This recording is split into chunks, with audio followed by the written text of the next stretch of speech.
Rescue mission tastes big success after circumstances were seen as most suitable to evacuate the boys. All 13 stranded footballers likely to be brought out within next 2 days, 18 divers taking part in evacuation. 4 of the 13 young footballers trapped in the flooded Tham Luang cave in Chiang Rai province were being evacuated yesterday, marking a major success in the complex rescue mission, said Mission Chief Governor Narongsak Osotthanakorn said at about 8:30 p.m.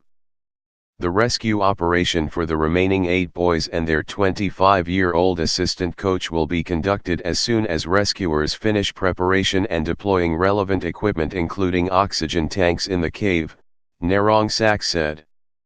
The process will spend about 10 hours, he added. At press time yesterday, the 4 boys were already receiving treatment at Chiang Rai Hospital. Earlier, the Royal Thai Air Force's Facebook fan page Air Force Media by Kawan AFU was among the first to disclose the good news of the evacuation operation. The page informed that 2 boys, who were not identified, had been successfully brought out of the cave at around 6:10 p.m., while another survivor had already reached the Navy SEALs operation base in the 3rd chamber of the cave. A military source said earlier that the first 2 boys who were brought out had already been transferred to the field hospital just outside the cave entrance for a medical checkup. The source said the operation would be concluded in 2 days. Former Chiang Rai Governor Narongsak Osotthanakorn, who heads the rescue mission, told a press conference yesterday at 10 a.m. that operations had begun to evacuate all the trapped footballers out of the flooded cave, as all factors were suitable for the mission and all the stakeholders, including families of the survivors, had agreed to give the go-ahead. Under the current operation plan, each trapped footballer is being escorted by 2 diving specialists through the entire length of the cave to the entrance. Along the way, they have to climb, squeeze themselves through narrow passages as well as dive through the heavily submerged sections of the cave. The first survivors were able to finally leave the dark confines of the cave 16 days after they were all stranded.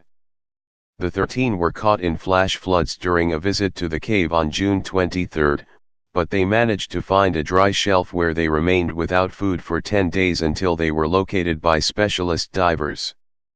We have finally reached the highest level of preparedness to bring all trapped survivors out of the cave, so we have to seize this perfect opportunity when we have the most readiness to execute this daring mission, Narongsak said.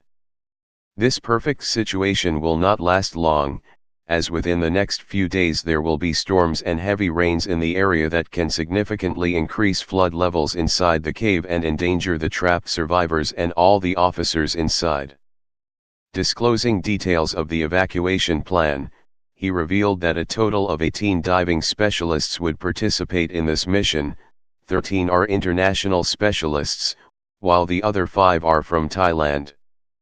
They all have the necessary expertise and skills to perform evacuation operations in difficult situations and hostile environments such as inside the flooded cave, he assured. The decision to go ahead with the operation comes before the arrival today of evacuation pods built by the engineers of SpaceX as assistance from the company's founder Elon Musk to aid in the evacuation operation. The major obstacles to our operation are water and time. We have raced against these 2 challenges since the first day and we still have to race against them on this mission too, so we cannot miss this chance to save these boys, Narongsak said. He said once the survivors are brought out of the cave, they would be taken into the field hospital for medical examination by 13 medical teams, 1 for each survivor, in order to determine how to treat them based on 3 categories: green for healthy, yellow for minor injuries, and red for critical injuries.